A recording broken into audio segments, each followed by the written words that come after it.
Más allá del círculo polar ártico, un soldado del Ejército Rojo de 35 metros de altura vela sobre la ciudad rusa de Múrmansk.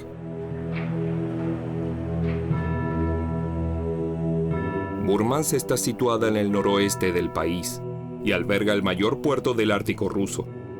También alberga una enorme base naval, donde están estacionados la mitad de los submarinos nucleares de la Armada y una flota de rompehielos nucleares.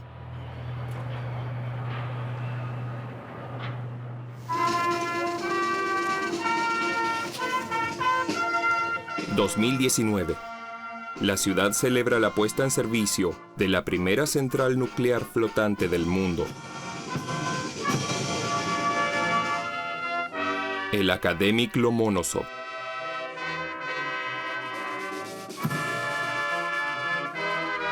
Entre las personalidades que asisten a la celebración está Alexei Likachev, director general de la Corporación Estatal de Energía Atómica, Rosatom. Fue viceministro de Economía de Vladimir Putin.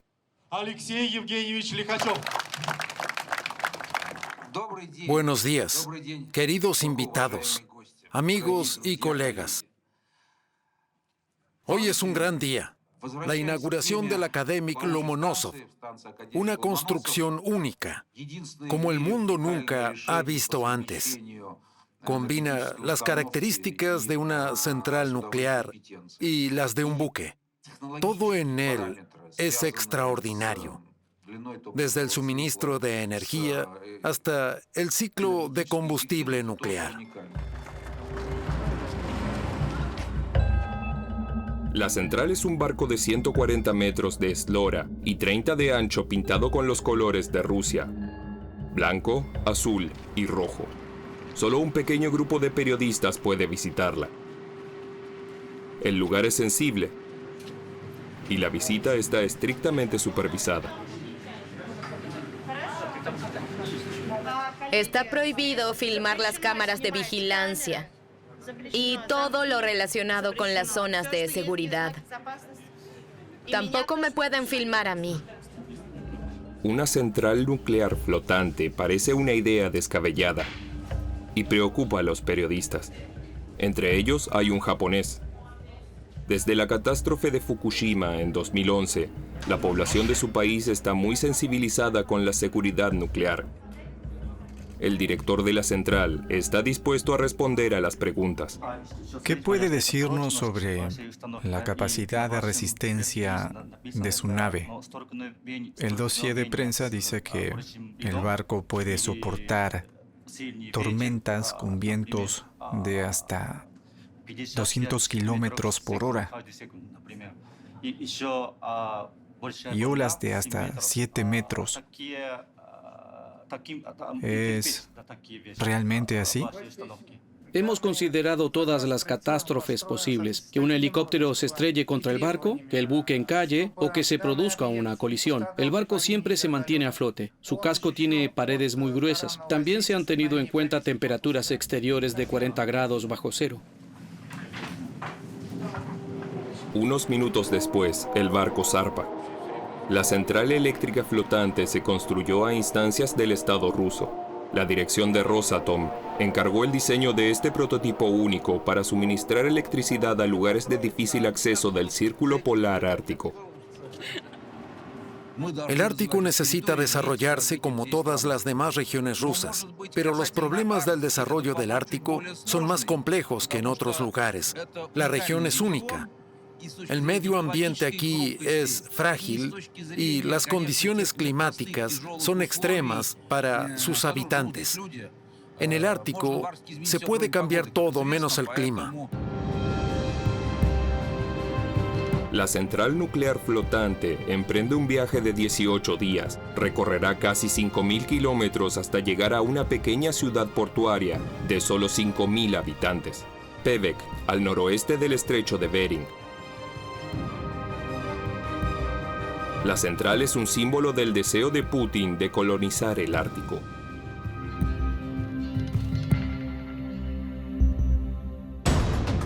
El Ártico es el nuevo El Dorado. Aquí yacen riquezas inconmensurables, oro, uranio, tierras raras y, por supuesto, petróleo y gas. El Ártico despierta la codicia de los 8 países vecinos, entre ellos Estados Unidos y Rusia, que posee la mayor superficie de esta región. Especialmente porque los recursos minerales aquí almacenados son cada vez más accesibles debido al calentamiento global. En los últimos 40 años, la extensión del hielo marino del Ártico ha perdido más del 40% de su superficie durante su mínimo estacional. Esto permite abrir nuevas rutas de navegación y facilita la explotación de los recursos minerales. 2 años después de abandonar el puesto de Murmansk, nos permitieron volver a visitar la central nuclear flotante. Esto fue antes de la guerra de Ucrania. Para llegar a la periferia del Ártico ruso, necesitamos 2 días de viaje y no menos de 4 aviones. Estamos en el aeropuerto de Magadán, en el oriente ruso. Rosatom ha fletado un avión especial para el último tramo. Un viejo Antonov de los años 80. Una reliquia soviética.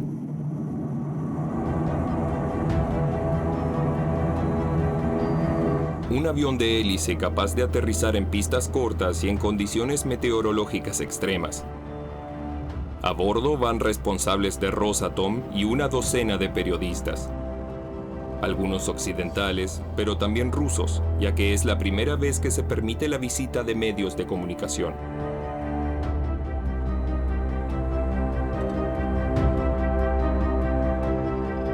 Dejamos la pequeña ciudad de Magadán, en la costa este de Rusia, y volamos hacia el extremo norte, a Pevek, donde se encuentra la central nuclear.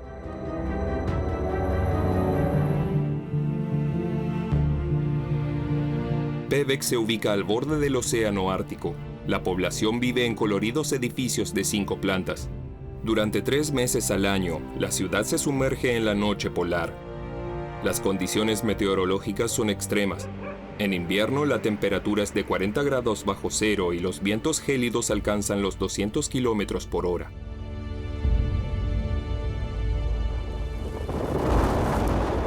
$5,000 personas viven en esta remota región del mundo. Esta es Nadia. с вами мариновать. Вот кто будет приправу? Смотри, Кристиан. Вот приправу будем посыпать. Рос, слезь, дочка. Vive aquí con su marido y sus 3 hijas. Ой, Юлька передал. Ну, давай рукой, давай чуть-чуть. Давай. Мам, вот так? Да. Рукой, мам? Мам, рукой? Давай, давай, давай. And then you would have to go and wash your hands. La familia vive aquí desde hace 10 años. El marido Paul es ingeniero en una mina de oro. Nadia, que hizo partes de sus estudios en Estados Unidos, ha tenido que aprender a adaptarse a las limitaciones del Ártico. El frío extremo, pero sobre todo el suministro de alimentos. Aquí no hay agricultura ni ganadería. Los veranos son demasiado cortos para cultivar alimentos. Por eso, toda la comida la traen grandes barcos desde finales de julio hasta, creo, noviembre. Esos barcos traen de todo, comida, pero también ropa, y tienen que traer suficiente para todo el año. ¿Y en invierno? En invierno, los alimentos solo llegan por avión, pero es muy caro.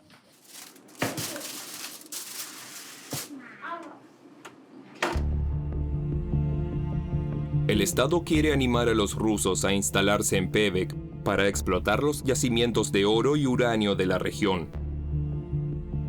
El problema es que la vieja térmica de carbón no tiene potencia suficiente para suministrar electricidad a las minas. Por eso Rusia tiene puestas sus esperanzas en la central nuclear flotante.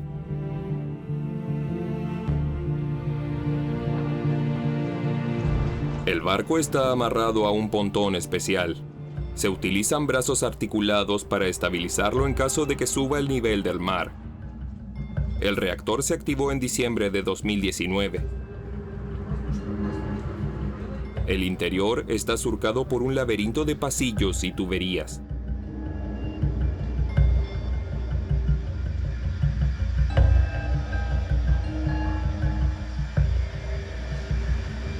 Kirill Toporov, el director, nos muestra la central.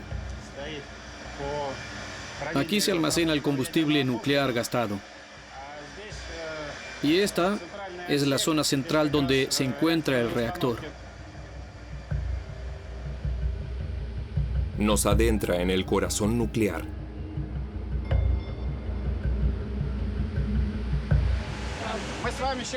Estamos en la sala de máquinas número 1, en el lado derecho de la nave. Aquí se encuentran los equipos más importantes para generar energía: la turbina y el generador eléctrico. ¿Y el reactor? El reactor está allí detrás, al otro lado del muro. Los ingenieros y el personal de Rosatom no están acostumbrados a tener cámaras a bordo. Por eso están un poco nerviosos. Están filmando en el piso superior. Hay que avisar al director de seguridad. Comprobaremos lo que se puede mostrar y lo que no. Filmar las zonas de ocio de los empleados, como el gimnasio, no supone en cambio ningún problema. Un total de 130 personas trabajan aquí a tiempo completo. Algunos duermen en la zona portuaria, otros en la central.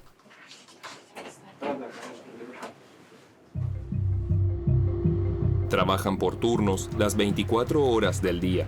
La central flotante está equipada con 2 reactores, como los de los submarinos o portaaviones nucleares. La energía que generan supera con creces las necesidades de los 5.000 habitantes de Pevek. La central puede abastecer de electricidad y calor a una ciudad de 100.000 habitantes. Entonces, ¿por qué se instaló aquí?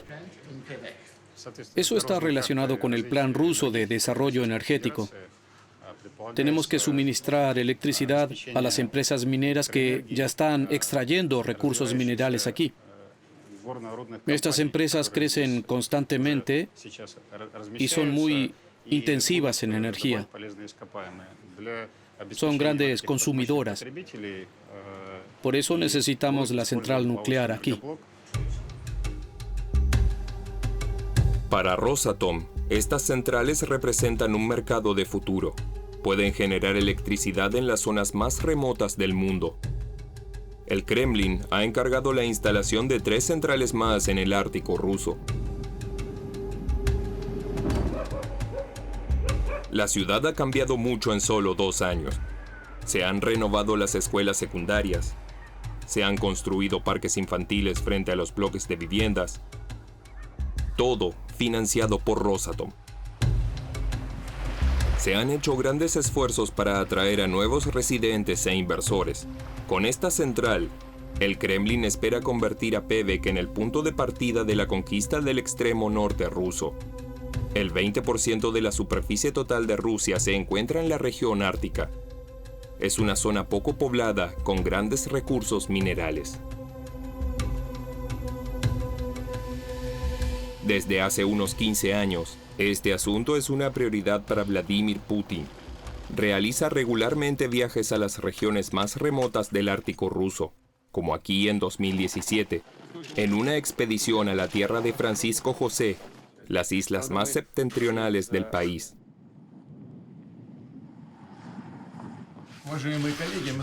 Allí vuelve a explicar sus intenciones.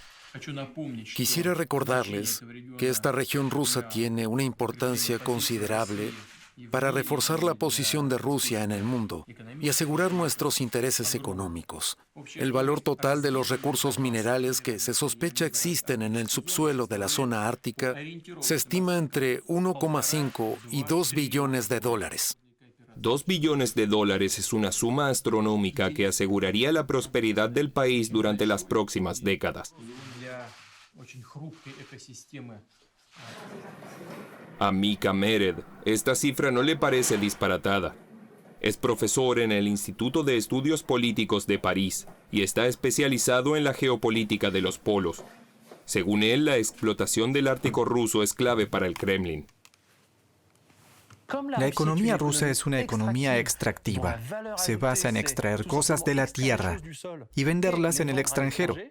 Así que tiene que orientarse hacia el norte. Para Rusia, el norte es absolutamente indispensable. Si Putin no explota el Ártico ruso, no seguirá en el poder. Es así. El Ártico es la principal fuente de crecimiento de todo el sistema oligárquico de la Rusia actual. El logro más espectacular de la era Putin se encuentra en la península de Yamal, 600 kilómetros al norte del Círculo Polar Ártico. Una gigantesca planta industrial construida sobre pilotes en el permafrost. Su objetivo: explotar los yacimientos de gas de la región y vender gas licuado a todo el mundo. Se hace con la ayuda de enormes buques metaneros aptos para el hielo.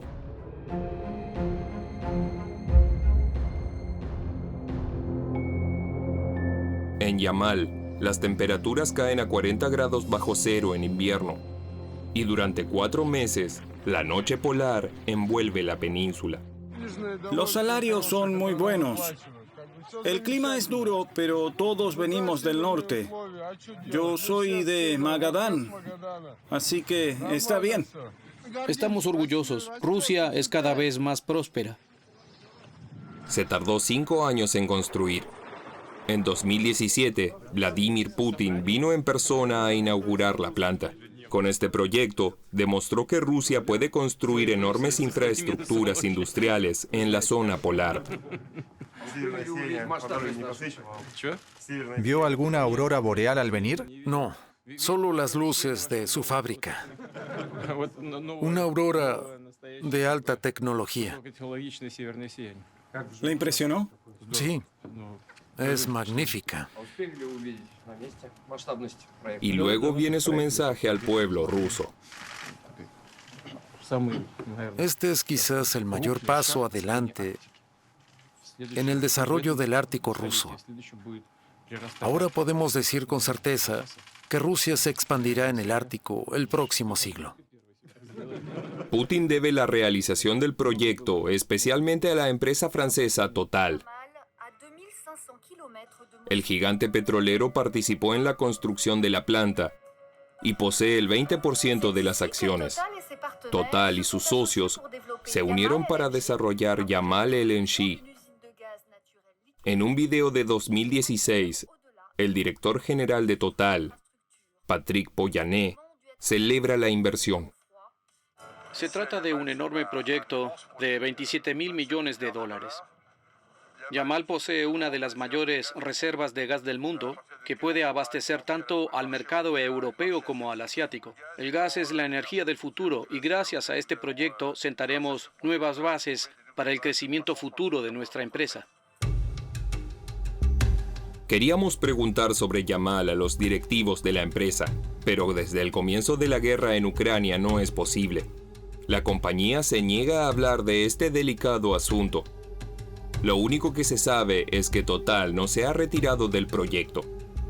Estos yacimientos de gas deberían permitir al grupo Total continuar su crecimiento en el sector del gas hasta 2050.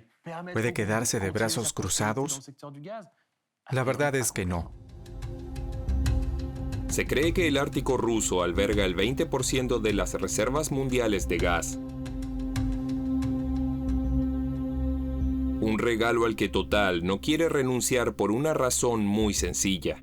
Los países occidentales han impuesto sanciones a Rusia, por lo que las empresas europeas se retiran del Ártico ruso y sus gobiernos les exhortan a que le den la espalda a Rusia en general.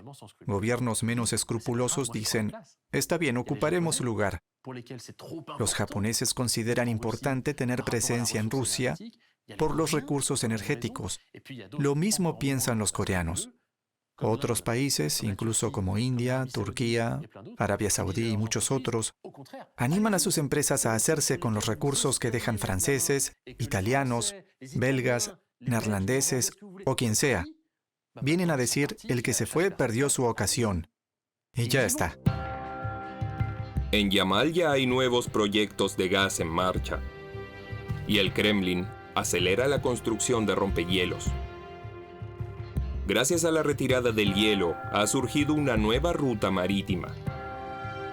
El paso del nordeste permite a los mercantes llegar a Europa desde Asia en 20 días, en lugar de 40 días que se necesitan por el sur. El Kremlin quiere controlar esta nueva ruta marítima.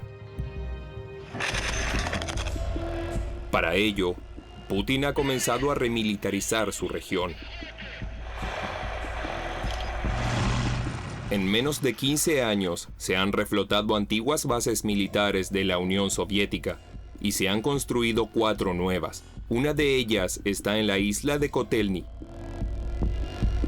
Se trata de la base militar de Northern Clover, la más grande y espectacular, pintada con colores nacionales.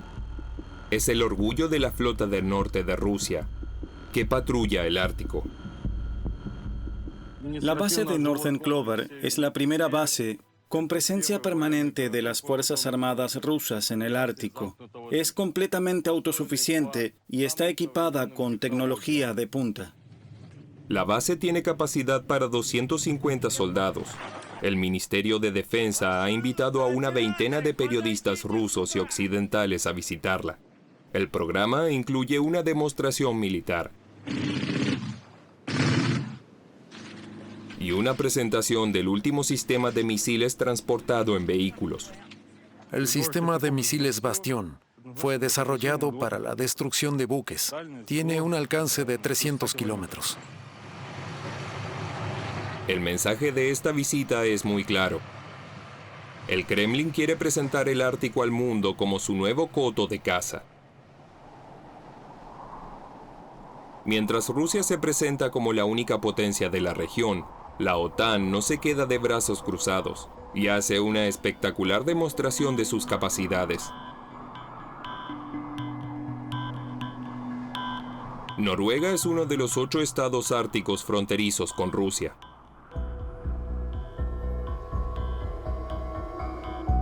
Marzo de 2022. Un mes después del ataque ruso a Ucrania.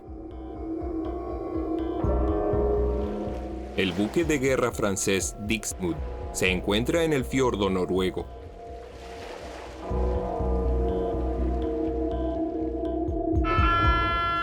Menace missile. Altitude 200. Heading 150. Unknown aircraft. Your intentions are not clear. You're approaching a collision warship. La piste vient de breaker à l'ouest. Fin de la menace. Fin de la alerta y del ejercicio. No hay naves enemigas. El Dixmude tampoco está en guerra, pero está preparado para estarlo. El portahelicópteros francés participa en una maniobra a gran escala de la OTAN. Se simula una guerra en el Ártico. El ataque a Noruega por parte de un poderoso ejército enemigo. La OTAN acude a defender al país.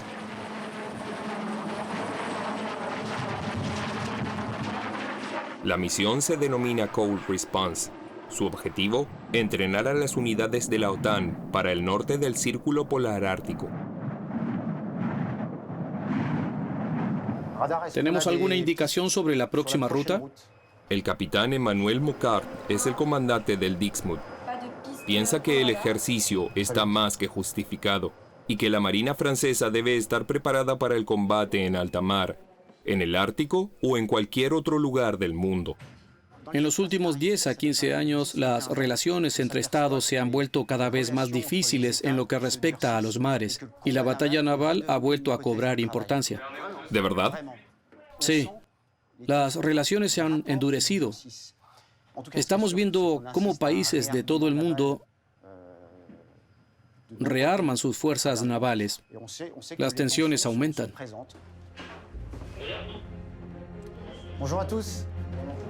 repos. Allez, c'est parti. El capitán quiere llevar a cabo una operación en los fiordos, el desembarco de un regimiento francés en la costa noruega.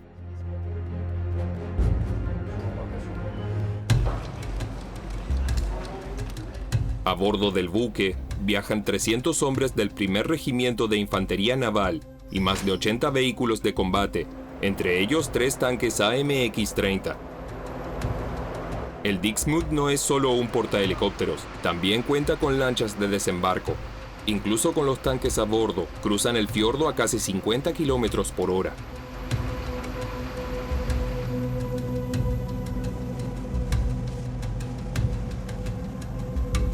El clima de los fiordos es cambiante e inestable. Pero es necesario que tropas y tanques lleguen a la costa antes del anochecer. La operación durará 8 horas. En la orilla, los habitantes de un pueblo de pescadores observan el desembarco. Desde el comienzo de la guerra en Ucrania, están cada vez más preocupados. No quiero pensar en ello, pero lo hago más a menudo de lo que quisiera. Somos un país pequeño, alargado, con pocos habitantes. Rusia es grande, así que sí, me preocupa. ¿La OTAN es más importante? Sí. 35.000 soldados de 28 países participan en estas maniobras. Con sus buques de guerra, submarinos, tanques, helicópteros de combate y aviones, la OTAN quiere demostrar su capacidad. Guillaume, ¿c'est bon? Para el coronel Le Gouvelot, que dirige la operación francesa, el reto no consiste únicamente en adaptarse a las condiciones climáticas extremas de la región. Opina que tras años de guerra contra grupos terroristas, el ejército francés debe prepararse para enfrentarse de nuevo a ejércitos regulares, modernos y bien equipados. Hemos realizado operaciones en África, en Afganistán, etc. No eran combates de alto nivel ni de alta intensidad, pero ahora nos estamos preparando para hacer frente a un adversario que podría ser equiparable a nosotros. Este ejercicio trata exactamente de eso. Simulamos un enemigo que tiene capacidades comparables y es parcialmente superior a nosotros. Cuando se dice un enemigo, todo el mundo piensa, por supuesto, en Rusia. Pero por diplomacia, ninguno de los militares participantes lo dice.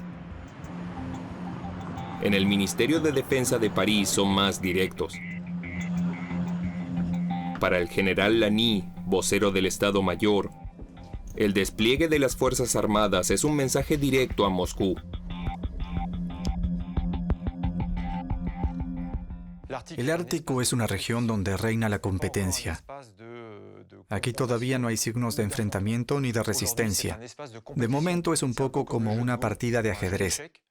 Todo el mundo mueve sus peones. Los rusos abren bases para mostrar sus capacidades.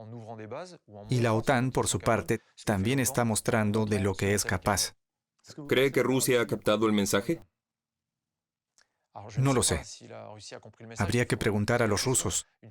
Pero la OTAN ha demostrado que es capaz de desplegar decenas de miles de soldados en una situación de alta tensión, en regiones que están a decenas de miles de kilómetros de las bases de las unidades. Esto tiene un valor estratégico real. En cualquier caso, el mensaje ha sido bien recibido en algunos estados árticos. 2 meses después del final de las maniobras, Suecia y Finlandia solicitaron oficialmente el ingreso a la OTAN en respuesta a la invasión rusa de Ucrania.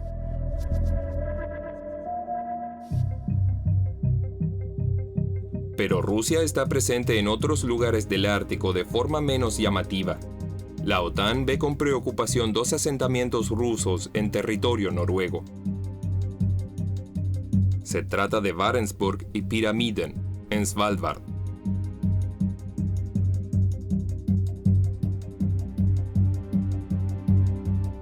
Barentsburg es un enclave ruso legal en suelo noruego desde hace 90 años. El pueblo, con sus 400 habitantes, está rodeado de glaciares. Fue construido en los años 30 para explotar una mina de carbón. Filmamos aquí antes de que el ejército ruso atacara Ucrania. Todo recuerda a Rusia. La iglesia ortodoxa, los coloridos edificios bajos típicos de la Rusia actual, y en el centro, la plaza central con el busto de Lenin. La mina sigue en funcionamiento. Su fachada fue recientemente renovada.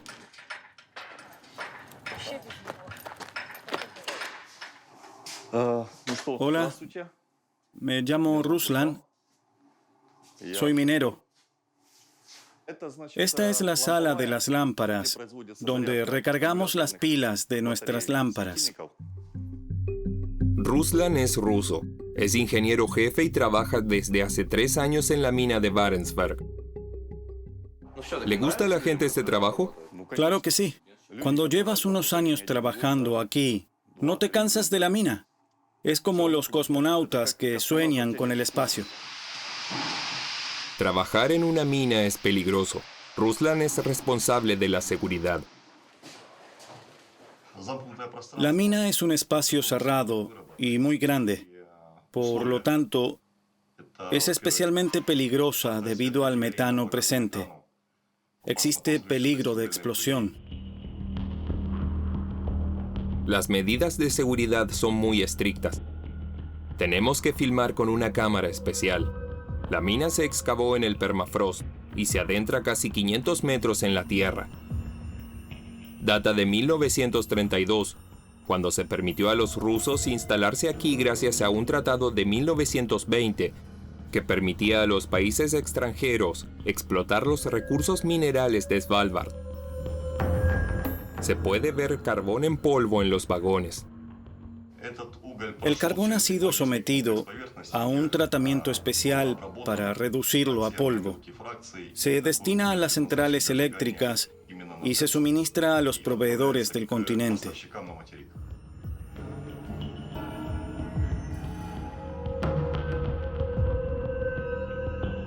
Aquí trabajan 130 mineros las 24 horas del día. Para que el empleo les resulte atractivo, Rusia paga buenos salarios. Pero la mina no es rentable desde hace años. El carbón es escaso y de mala calidad. Se utiliza principalmente para suministrar calefacción y electricidad a la propia ciudad. Pero los rusos nunca renunciarán a esta posición estratégica en suelo de la OTAN.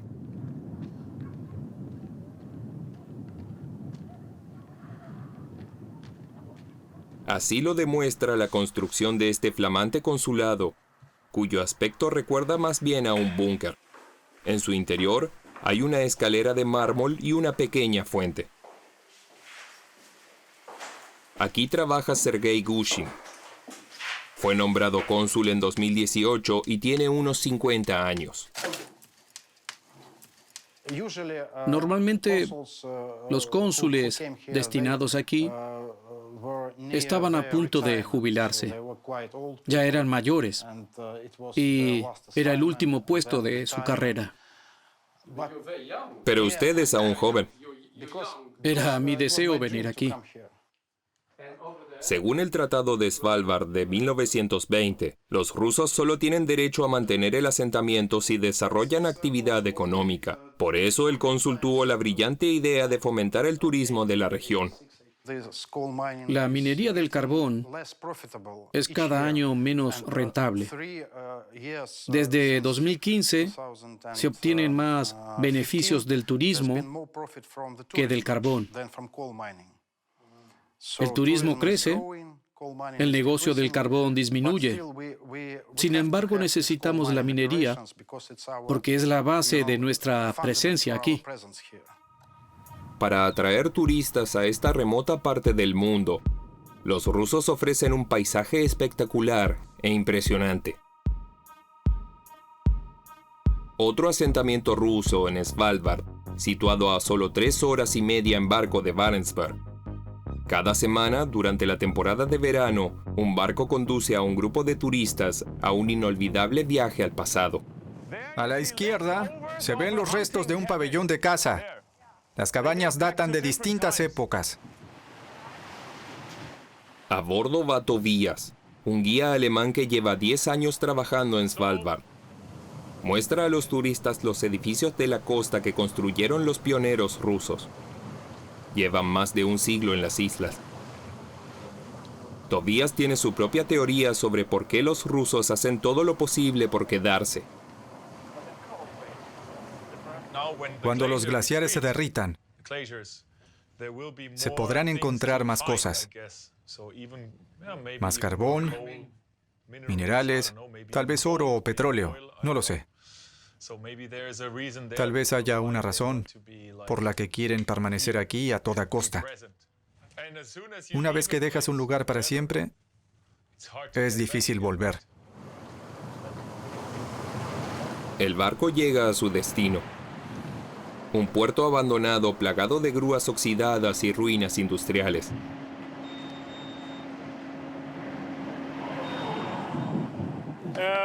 Bienvenidos a Rusia.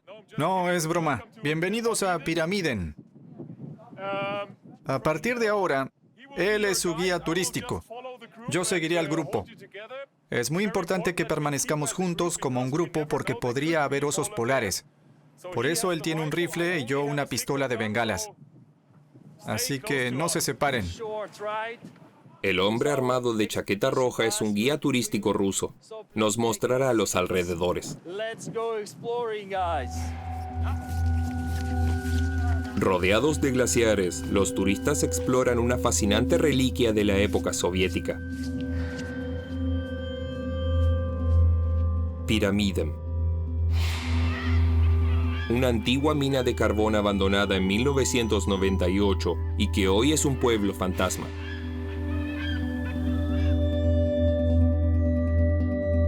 Aquí, el tiempo se ha detenido.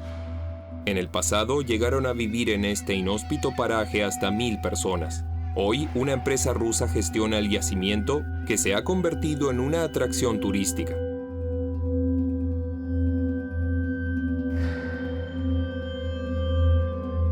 Cada año, 20.000 turistas vienen aquí para ver cómo era la vida en la época soviética. Por razones de seguridad, tuvimos que quitar muchas cosas. Iván es uno de los 10 guías rusos. Siempre empieza sus visitas en el busto del camarada Lenin. En cuanto subamos las escaleras de la Casa de la Cultura y experimenten la vista, se darán cuenta de que este camarada tiene la mejor vista del mundo. Vamos, señoras y señores, al jardín de infantes más septentrional del mundo. Se van a llevar impresiones que nunca olvidarán. En la escuela todo sigue en su sitio.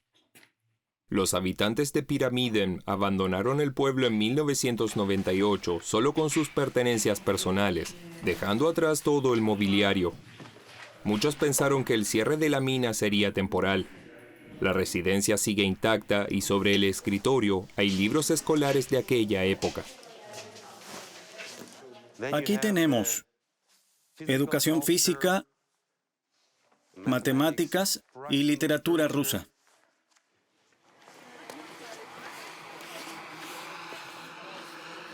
Aquí se ha detenido el tiempo. Tiene algo especial, pero me pregunto, ¿cómo era vivir realmente aquí? ¿Se refiere a la época soviética? Sí, si era agradable o solo lo parecía. Para responder a esa pregunta, los guías tienen preparada una sorpresa. El cine de Pyramiden, que alberga un verdadero tesoro. Esto es todo lo que quedará de nosotros cuando ya no existamos. Aquí se guardan unas 600 películas de la época soviética. Un tesoro inconmensurable de información, perfectamente conservado gracias al frío extremo. Stanislav es el responsable de la restauración de estas películas. Stanislav escala como Spider-Man.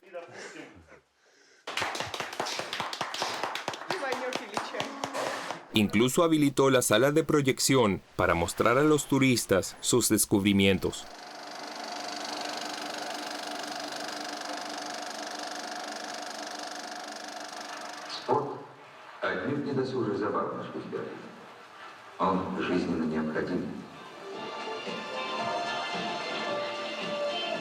Películas propagandísticas de los años 80 animaban a los rusos a venir a Piramiden a trabajar. Prometían la vida perfecta.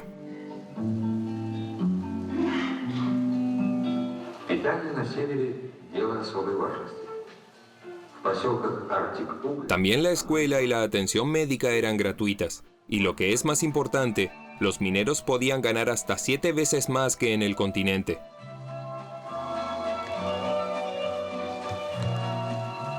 Tras la película, los turistas disfrutan de una actuación musical.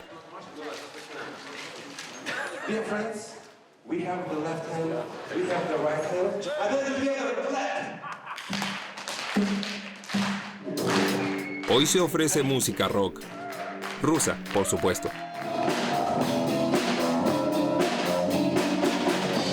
Al bajo, un invitado especial, el cónsul, que renuncia a su traje para la ocasión. Al final, hay folclore con Kalinka, una canción de baile tradicional.